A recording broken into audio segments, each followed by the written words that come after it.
Evening. আমার সকল দর্শক বন্ধুদের জানাই আমার চ্যানেল হ্যাপি উইথ মাম্পিতে অনেক ওয়েলকাম, অনেক স্বাগত। কেমন আছেন আপনারা সবাই? আশা করছি সবাই বেশ ভালো আছেন। তো অনেক দিন পর আপনাদের সঙ্গে আবার কিন্তু চলে আসার চেষ্টা করছি আমি মাম্পি, আবার সুন্দর সুন্দর ভিডিও নিয়ে। তো যাই হোক, আজকে সন্ধ্যাবেলা থেকে ভিডিওটা স্টার্ট করলাম। তার কারণটা প্রথমেই বলে দিই। তার কারণটা হলো আমি সবে অফিস থেকে ফিরেছি।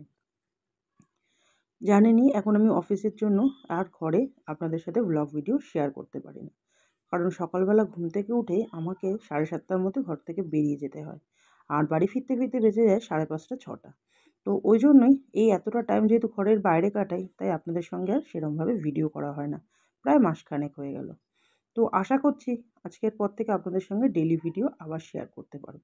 যেমনই হোক। আর আমিও আশা রাখি আপনারা আমার সঙ্গে আবার আগের মতোই থাকবেন। তো চলুন বকবক না করে আবার ভিডিওটা শুরু করি। তো সন্ধ্যাবেলা অফিস থেকে এসে ফ্রেশ হয়ে নিয়েছি। ফ্রেশ হয়ে একেবারে চলে এসেছি রান্নাঘরে। আর এখনকার রুটিন যেটা হয় সেটা আপনাদের সাথে শেয়ার করি চলুন। এখন যেহেতু আমার মর্নিং ডিউটি থাকে, তাই জন্য আমি রাতের বেলা করে রান্না করি।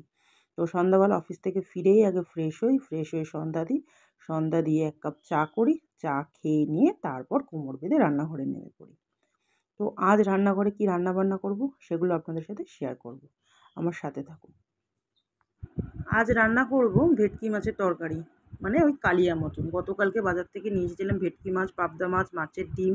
তো যাই হোক, আজ প্রথমবার রান্না করছি ভেটকি মাছের তরকারি। এর আগে ভেটকি মাছ রান্না করেছিলাম নয় পাতুরি, নয় চপ, এরকম ধরনেরই কিছু একটা। কিন্তু আজ রান্না করতে চলেছি ভেটকি মাছের তরকারি।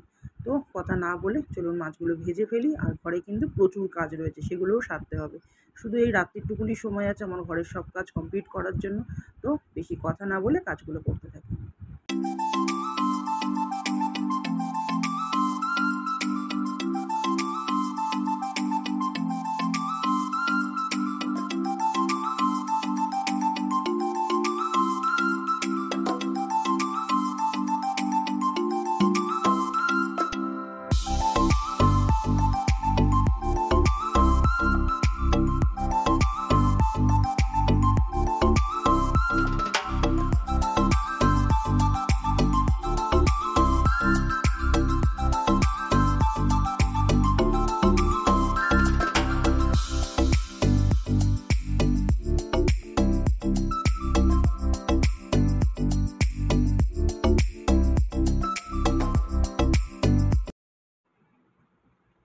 সব কাজবাজ গুছিয়ে নিয়েছি, এবারে রান্না করার পালা। কারণ কেটে কুটে পরিষ্কার করে সব কিছু গুছিয়ে না নিলে হাতের সামনে রান্না করতে করতে বারবার করে উপর নিচ করলে খুবই কষ্ট হয়।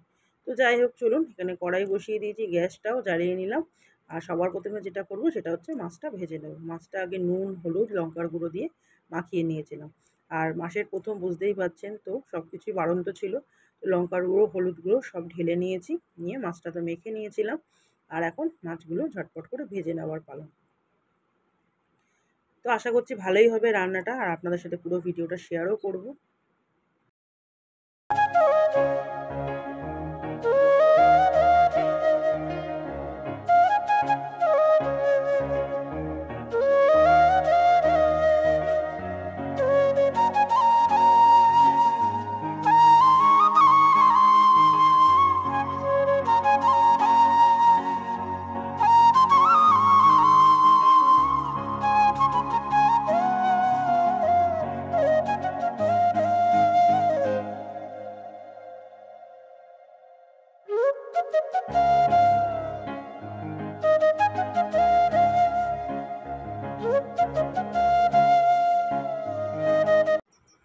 ফাইনালি মশলা কষিয়ে নিয়েছি, এই যে মশলা থেকে তেল ছেড়ে দিয়েছে।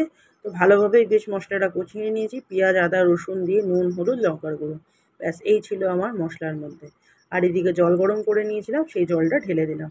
এখন হচ্ছে ঝোলটা ফুটবে, আলুটা সিদ্ধ হবে, আর মাছগুলো দিয়ে নামানোর পালা। তো চলুন এদিকে মাছটা হতে থাক, চলে যাই ঘরে।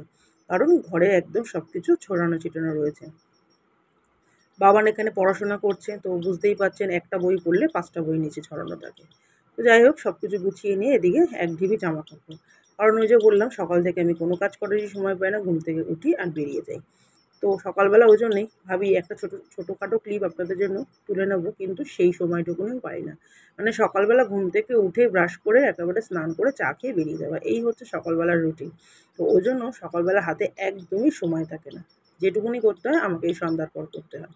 তো ওদিকে রান্না বসিয়ে দিয়েছি, এদিকে জামাকাপড়গুলো ভাঁজ করতে থাকছি। আমাদের মতন ঘরে তো রোজকার জামাকাপড় রোজ দিন কাচতেও হয়, আর সেগুলো ভাঁজ করে তুলতেও হয়। বুঝতেই পারেন একটা মাত্র ঘর, আর সেখানে যদি জামাকাপড় ঢিবি হয়ে থাকে তাহলে আর জায়গা কোথায় থাকবে।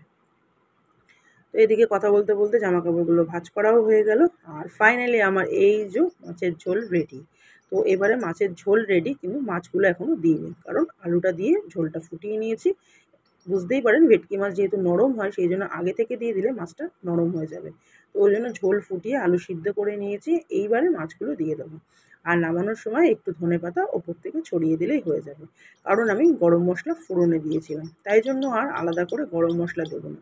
আর এখন যেহেতু গরমকাল, সেই হিসাবে তরকারিতে একটু গরম মশলা কম দিয়েই ভালো। তো আর একটু কিছুক্ষণ 5 মিনিট ফুটিয়ে নেবো, ফুটিয়ে নেওয়ার পরে ধনেপাতা ছড়িয়ে নামিয়ে নেবো। তো এদিকে রান্নাবান্না শেষ হয়ে গেছে, আর গ্যাস-ট্যাসগুলো নোংরা দেখতেই পাচ্ছেন। হ্যাঁ, গ্যাসগুলো নোংরা আর পরিষ্কার করা হয়নি। শুধু খাবার টেবিলটা, মানে যেখানে খাবার-দাবার থাকে সেই টেবিলটাই পরিষ্কার করেছি। আর এখানে বাসন ১ গামলা ঢিবি করে রেখেছি। এগুলো সকালবেলা এক দিদি আসবে, নতুন করে সেই দিদিটাকে রেখেছি। সকালবেলা সেই দিদিটা এসে এই গ্যাসটা পরিষ্কার করে দেবে আর বাসনগুলো মেজে দিয়ে যাবে। কারণ এখন আমি বললাম সময়ের অভাবে অনেক কিছুই সংসারের থেকে ছুটি নিতে হয়েছে।